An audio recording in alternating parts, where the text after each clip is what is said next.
Bien, señores, son las 6:58 minutos. 6:58 minutos. Buenos días, dominicanos, dominicanas, ciudadanos y ciudadanas del mundo. Julio Martínez Pozo, los comentarios de los temas más importantes en el programa de mayor influencia de la radio y la televisión nacionales. Entonces, señores, en este lunes 19 de julio del año 2020. Buenos días a todo el equipo del Sol de la Mañana, la audiencia de Sol, la teleaudiencia de Telefuturo Canal 23, las personas que siguen nuestros contenidos a través de las redes sociales. Nosotros hemos subrayado 3 temas aquí. Tenemos el tema de Haití entre la confusión e inestabilidad. La tercera dosis de vacuna anti-COVID cada vez menos avalada y el cambio del PLD frente a la sentencia del Tribunal Superior Administrativo. Pero hay una información importante que también tenemos que compartir. Primero quiero pues agradecer al doctor Rafael Isa la semana pasada, el jueves, por lo que no estuve aquí el viernes. Me practiqué una pequeña cirugía de extirpación de un quiste en la parte posterior del cuello. Todo bien, gracias a Dios. Nada que motive preocupación. Pero gracias por todas las atenciones que recibimos. Entonces, señores, miren, en primer lugar, hay un informe del Ministerio de Hacienda que está basado en una misiva que dirigió al Congreso, pues hablando sobre los escenarios que tenemos para el presupuesto del año 2022. Y aunque proyecta 3 escenarios, realmente solo hay un solo escenario, que es el escenario en el que estamos abocados a una reforma fiscal. Y eso se explica de la manera siguiente. Vamos a ver cuáles son algunos de las cosas básicas de esta comunicación que firma Jochi Vicente. Dice que de acuerdo con el documento que se titula Informe Avance Proyecciones Macroeconómicas y Fiscales 2022 del Ministerio de Hacienda, esto remitido al Congreso, si no se va a una reforma fiscal y todo sigue como está, el próximo año el país tendrá que endeudarse por 341.116 millones de pesos, equivalente a 6.1% del Producto Interno Bruto, para cubrir sus necesidades de financiamiento, y aún así el hoyo fiscal terminará en 4.4% del PIB. Entonces, las previsiones presupuestarias preliminares que presentó el Ejecutivo de cara al 2022, aquí yo estoy leyendo una reseña de Sugelis Tejero Puntes del Diario Libre, dice que las previsiones presupuestarias preliminares que presentó el Ejecutivo de cara al año 2022 incluyen 3 escenarios. Uno en el que la estructura tributaria y fiscal sigue como está, otro en el que el gasto se basa en la prioridad, eficiencia y en la sostenibilidad de la deuda, y un tercer panorama en el que se materializa una reforma a través de un proceso de reestructuración fiscal integral. Hay dos escenarios pintados ahí con palabras lindas que son realmente impensables, insostenibles. Eso de que nos quedamos como está y el gasto entonces se reestructura a prioridades es entrar en una situación prácticamente de emergencia que no se resistiría por la cantidad de protestas sociales que acarrearía una priorización en el gasto, porque entonces tendríamos muchas necesidades desatendidas y todo eso conlleva a protestas sociales. El escenario es el de una reforma fiscal. El grave problema se llama sector eléctrico. ¿Cómo diablos salirle a este país con que hay que hacer un ajuste fiscal, con que hay que buscar nuevos impuestos cuando has triplicado el déficit de la industria eléctrica, cuando has incrementado por incapacidad ese barril sin fondo? Sin atención a ese barril sin fondo, no hay posibilidades de nada. No hay posibilidades absolutamente de nada. Entonces, ya veremos qué pasa en lo que queda del año, porque si el gobierno no tiene respuesta contundente para eso, en lo que no ha dado pie con bola, eso es lo que no ha dado pie con bola, y que se resume en un déficit fiscal que de 33,000 millones, en un déficit por ineficiencia de las sedes, que de 33,000 de subsidio, 33,000 de subsidio, se va a 26,000 millones de pesos más para dar 56,000 y algo más de financiamiento, o 59,000, llegando casi a 59,000 de financiamiento. Entonces, con ese panorama, explique como usted quiera las medidas que hay que adoptar, y es imposible la discusión de un déficit fiscal, porque si no se tapa esa hemorragia, si esa hemorragia para la que no hay pretexto que no sea el de la ineficiencia, no se cubre, olvídese que lo que estamos hablando es de pérdida de tiempo y de un panorama en el que la referencia de la economía dominicana, de los títulos de la deuda dominicana, pueden empezar a tener consideraciones negativas. Imagínense un país que fue en la pandemia el mayor endeudado de la región, que venga en el año 2022 a continuar el endeudamiento sin ajuste. Evidentemente que lo que nos espera es una disminución en las calificaciones de riesgo y un encarecimiento, por tanto, del dinero que pudiera conseguir el país en términos de préstamo. Es un gran desafío que yo espero que se enfrente como corresponde. Entonces, hablemos de Haití.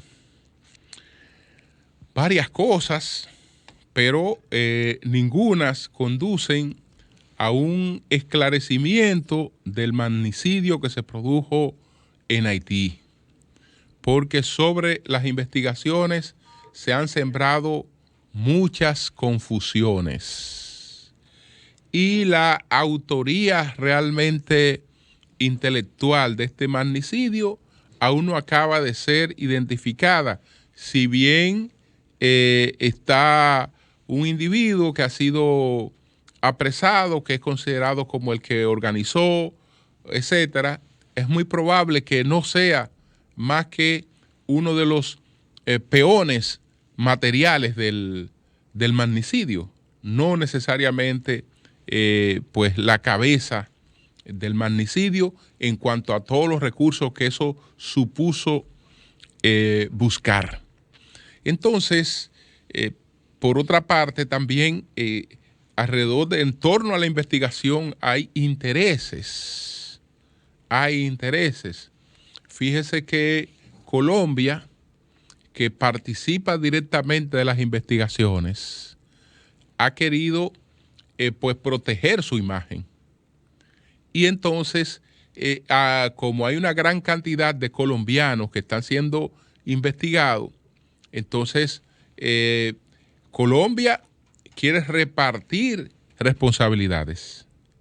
Y esas fuentes investigativas que tiene Colombia, que son las que dan estas cosas que después se publican supuestamente como primicia y como investigaciones periodísticas, tienden a esa distorsión. Entonces, se trata por cualquier mecanismo de llevar a la mesa alguna suerte de responsabilidad de la República Dominicana en el magnicidio. Entonces, ahora el asunto es que el grupo que se trasladó desde Miami lo hizo en un vuelo privado de Elidosa. Bueno, ¿y eso qué implicación representa? ¿Qué implicación representa? Porque el medio de transporte,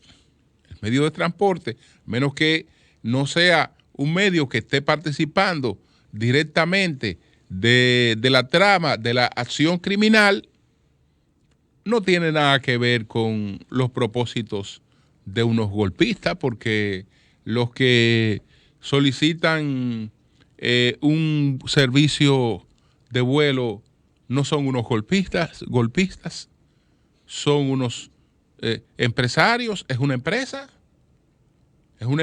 que, como habitualmente ocurre con muchos, con empresas haitianas, sobre todo donde en un país con tan escasos niveles de seguridad, donde el que va puntual a resolver y a irse, es natural que usen muchos vuelos privados.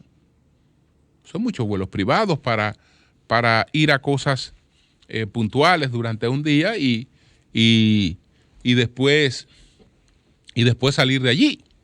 Entonces, ¿qué tiene que ver eso? Eso tiene implicaciones. Bueno, la empresa ha explicado que fue la que transportó a Aristide cuando salió supuestamente grave de COVID. Si Aristide no estaba grave de COVID y el COVID era más una simulación que el COVID, la empresa que lo trasladó no tiene nada que ver con eso. La empresa que trasladó a Mártires Mois, que ahora esta señora aparece pues en una situación en la que no parece que estuviera en recuperación de graves heridas. Me parece, mire que ella está haciendo una aparición que, frente a las cosas que ella enfrentó, supone que esa señora está en un reposo. Pero bueno, el asunto es que aquí aparece quienes quieran hacerle coro a eso, porque entienden que todo se puede politizar. Y como lo que está de moda ahora es atacar por cualquier situación, dirigir ataques hacia el lado del Partido de la Liberación Dominicana, no me extraña que sectores se nutran de una cosa como esa, no sabiendo que el daño se lo hacen al país y que no es al PLD que esta gente está buscando involucrar en el plano internacional, es a la República Dominicana. y a la República Dominicana que están tratando de involucrar. Entonces ya ustedes ven la especulación que supuestamente dice que el FBI va a investigar, por el FBI entonces no tiene oficio. No es verdad eso. No es verdad. De lo que se trata es de un detalle más, pero que eso no tiene la mayor trascendencia, ni tiene ningún vínculo necesariamente, ni arrastra ningún vínculo con lo que ocurrió en ese país. Pero bueno, hay gente que les encanta traer las cosas por los moños y hay un sensacionalismo, un amarillismo, una cuestión que aporta realmente muy poco. Entonces, bueno, aparte de este elemento, está el elemento de que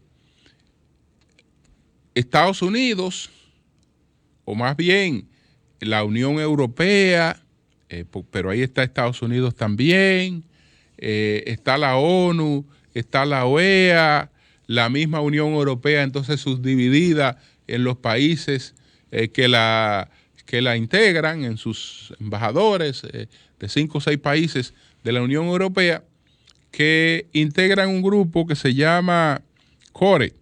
Entonces, el CORE Group está solicitando primero que el primer ministro que fue designado por Moïse asuma el gobierno y forme un gobierno, supuestamente un gobierno unitario, para convocar unas elecciones. Es decir, que ellos que inicialmente anunciaron que apoyaban al ministro Claude Joseph, que estaba como interino al momento de los acontecimientos, que siguió como interino, que en principio Estados Unidos dijo que le apoyaba y la Unión Europea dijo que le apoyaba. Ahora dicen que a quien van a apoyar es al que fue designado nuevo. De manera que ahí entonces le sacan las alfombras debajo de los pies al ministro que está actualmente, lo que lo debilita, y entonces ahora tendría en medio de esta situación un nuevo primer ministro que tratar de conformar un gobierno. En ese escenario se produce el regreso de la señora Moïse. Y la forma en la que esta señora ha regresado es una forma que indica que va a estar presente en el escenario político.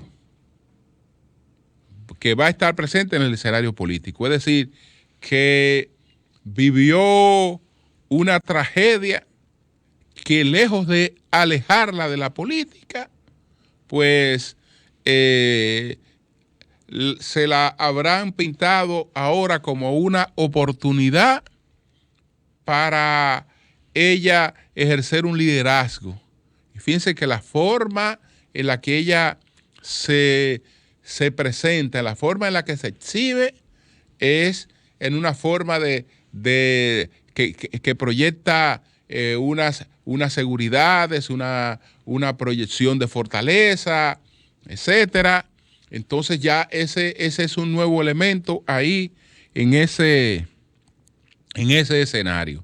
Mientras tanto, no sabemos quién mandó a matar a Moïse. Eso no se sabe y no sabemos si pueda determinarse, porque ahí cada quien se va a ir moviendo en función de intereses que están ahí ya distorsionándolo todo. Lo de que en pocos meses ese país pueda organizar unas elecciones es una irresponsabilidad tanto de Estados Unidos como de la comunidad internacional, que saben que ahí no hay condiciones para organizar unas elecciones en pocos meses, que tendría que constituirse un gobierno provisional, unitario, y que se plantee a un plazo un poco más largo la organización de unas elecciones y que sea un asunto que tenga un apoyo real. Porque esta gente hasta ahora, el apoyo que le está dando Haití es de saliva. Y con saliva no se va a consolidar la democracia haitiana. Yo creo que la posición que ha externado la República Dominicana, ahí haciendo un ferviente llamado a la comunidad internacional a un acompañamiento más efectivo hacia Haití, es correcta. Es correcta esa posición dominicana. Entonces, bueno, por otra parte, señores, nosotros criticamos el tema este de que cuando el país parecía entusiasmado hacia la consolidación de una segunda dosis de la vacuna y cuando todos los sectores estaban conjuntamente con el gobierno pues buscando esa meta, que el gobierno entonces afecta ese consenso, afecta todo ese apoyo que tiene, planteando de repente, sin ninguna evidencia, la necesidad de una tercera dosis de la vacuna. Y durante varios días hicimos comentarios planteando que eso no tenía ninguna justificación. Pero como lo que uno trata de hacer no es campaña, sino expresar su opinión, ratificar su opinión, pero no campaña, no se puede estar todos los días con la misma campanita, planteando lo mismo. Es decir, que ya expusimos que nos oponíamos a eso y explicamos por qué nos oponíamos a eso. Entonces uno va a una etapa de irse a otros temas y esperar que el tiempo evolucione para ver si uno está equivocado o uno pudiera tener razón en lo que exponía. Bueno, señores, con relación a la tercera dosis, si yo estaba hace un tiempo convencido de que eso era improcedente, con el paso del tiempo no he hecho más que convencerme más de que ese ha sido un grave error de parte del gobierno del presidente Abinader, eso de esa tercera dosis en la forma en la que lo ha impuesto. Y cuando vemos el panorama de hoy con relación a la bendita tercera dosis, realmente nos encontramos con países que parcialmente, de manera muy focalizada, están experimentando con una tercera dosis, pero con mucho cuidado. Por ejemplo, en el caso de Israel, ¿qué está haciendo Israel? Que fue un país líder en todo este proceso de vacunación. ¿Qué está haciendo Israel? Israel está aplicando una tercera dosis, pero solamente a pacientes con cánceres, exclusivamente a pacientes con cánceres. Se le está aplicando una tercera dosis, a más nadie. ¿Se le aplicará o no una tercera dosis a la otra parte de la población? Sí, cuando hayan estudios y evidencia que planteen eso con claridad. Mientras tanto, exclusivamente tercera dosis para los pacientes con cáncer. Ese es en el caso de Israel. Pero y en un caso que aquí se cita mucho, que es el caso de Chile. ¿Usted sabe qué es lo que está haciendo Chile con la tercera dosis? Chile lo que está haciendo con la tercera dosis es un estudio con la aplicación de la tercera dosis. ¿Y qué parte de su población abarca ese estudio? ¿Están llamados todos los chilenos a colocarse una tercera dosis? No.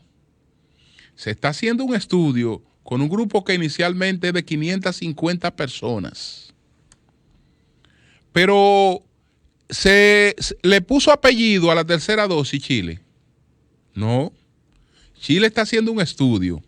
Y entonces en ese estudio, para una tercera dosis, con una población focalizada de 550 personas, ahí está, por ejemplo, la Pfizer. Ahí está la Pfizer en Chile. Está AstraZeneca y está la nuestra, la CoronaVac. Entonces, están experimentando en esa población, pero están colocando la 3 para medir científicamente la eficacia de cada una de ellas. Incluso hay una parte de la población a la que no se le está aplicando ninguna de estas 3 vacunas en ese estudio, en ese experimento que está haciendo Chile. ¿Usted sabe qué se le está aplicando a una parte de la población que está siendo estudiada? Un placebo. Es decir, para ver si los efectos son, digamos, de la creencia que tiene la gente del efecto que le puede dar la vacuna. Hasta un placebo está en prueba. Oye, pero ese país no llamó irresponsablemente por una cosa que la OMS no ha hecho otra cosa que reiterar. Y que la Organización Mundial no ha hecho otra cosa que reiterar que eso no tiene ninguna base. Es decir, ese país no ha llamado a su población de que a una tercera, no, está haciendo el estudio. Está haciendo el estudio, que es una cosa distinta. En el Reino Unido, ¿qué están haciendo? Sí están aplicando una tercera dosis en el Reino Unido, pero ¿qué está haciendo el Reino Unido? El Reino Unido ha llamado a todos los británicos a colocarse una tercera dosis. No, tercera dosis exclusivamente en Reino Unido para vulnerables focalizados. En el único país del mundo donde se está haciendo un experimento con la totalidad de la población en la República Dominicana. Y ni siquiera un experimento, porque eso no se está estudiando. Sí, eso se está colocando a la buena de Dios. Ni siquiera eso. Entonces, usted podía abrir los portales de este fin de semana. El que usted quiera. Búsquese, por ejemplo, que no es el que voy a citar, pero hay un trabajo muy bueno en el portal de la BBC. En el portal de la BBC, búsquese un trabajo muy bueno sobre esta cuestión de la tercera dosis y cómo eso está cada vez menos avalado, menos recomendado. Pero el trabajo que yo voy a citar aquí no es ese, porque hay varios trabajos. El trabajo que voy a citar aquí lo publica El País. Lo publica El País. Y entonces, en este trabajo se plantea sobre la tercera dosis, de que es una posibilidad que se baraja desde casi el comienzo de la pandemia y que supondría unos enormes ingresos extra a compañías como Pfizer, principal adalid de la tercera inyección. El problema es que sus argumentos se basan en datos confusos, secretos y prematuros, como han detectado las principales autoridades médicas de Estados Unidos, que han declinado la tercera dosis hasta que haya datos. La Organización Mundial de la Salud también ha cuestionado que haga falta esa nueva dosis y ha criticado que se debata ahora, cuando en buena parte del mundo en desarrollo hay millones de personas que ni siquiera han recibido la primera inyección. Carmen Cámara,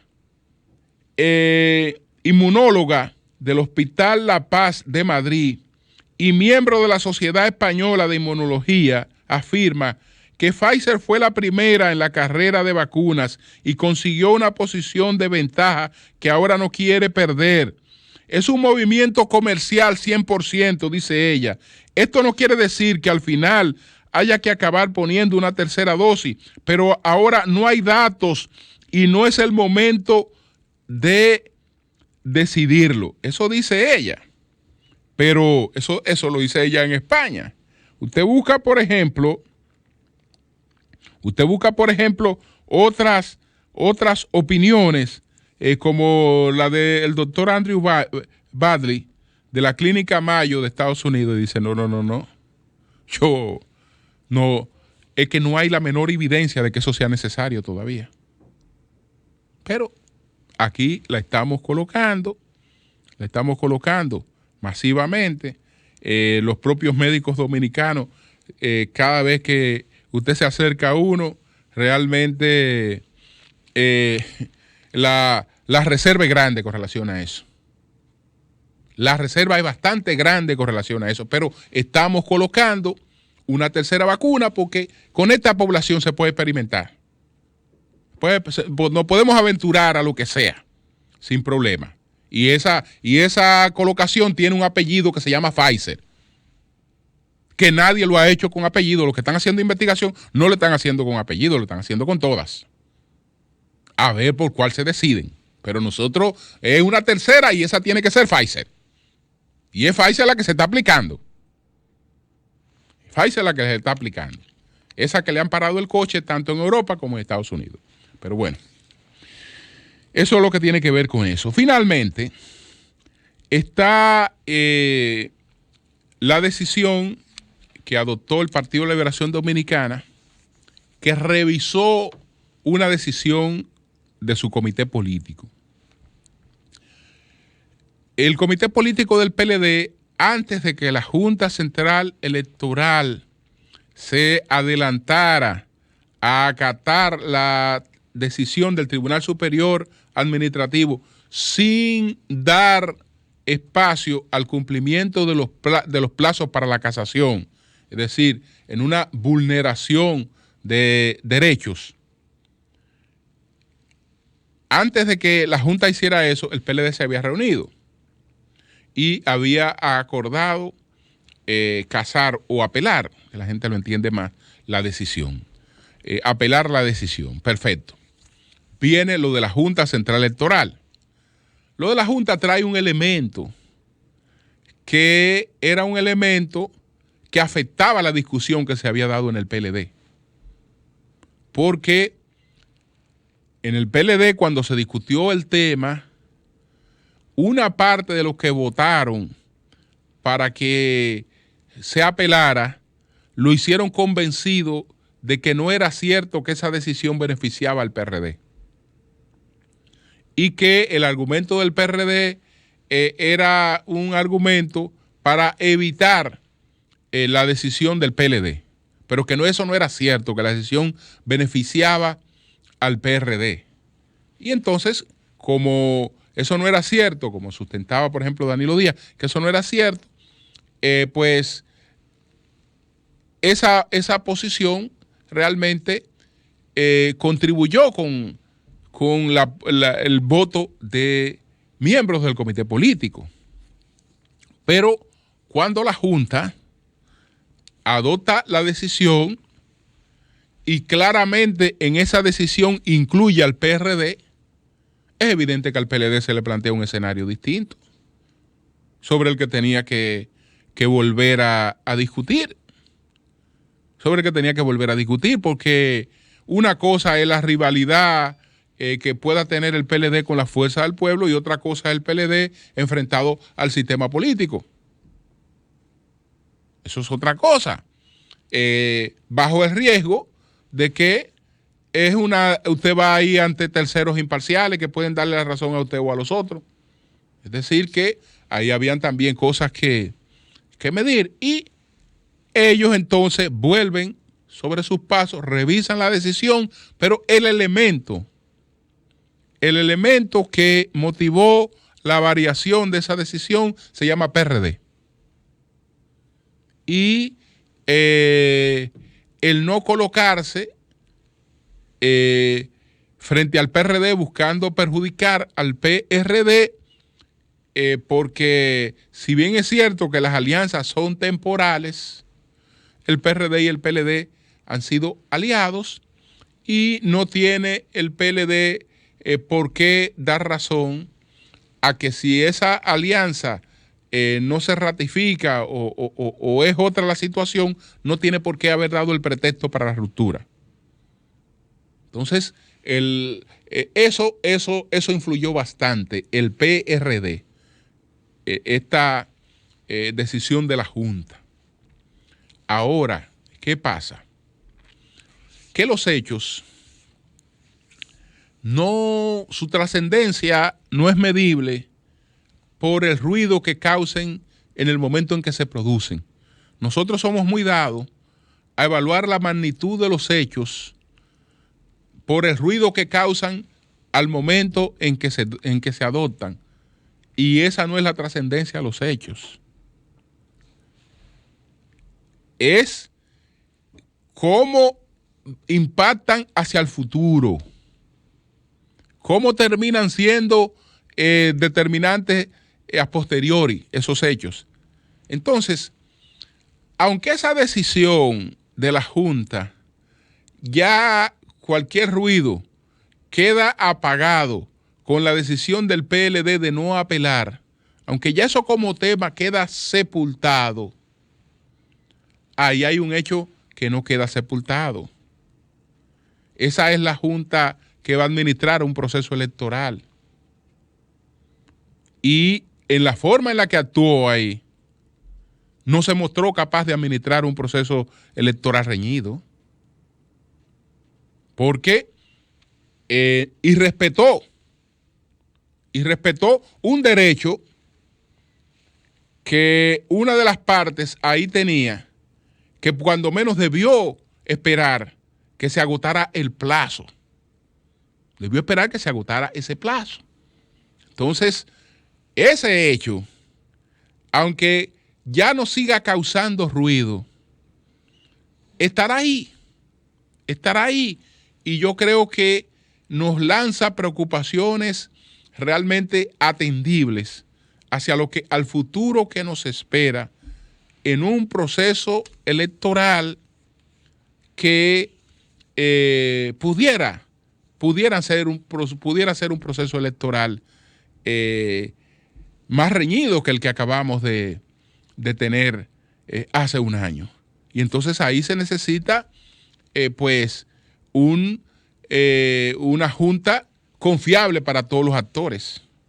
Evidentemente que esta se hace cada vez menos confiable para el principal partido de oposición. Entonces yo no sé si eso será bueno. Cambio y fuera.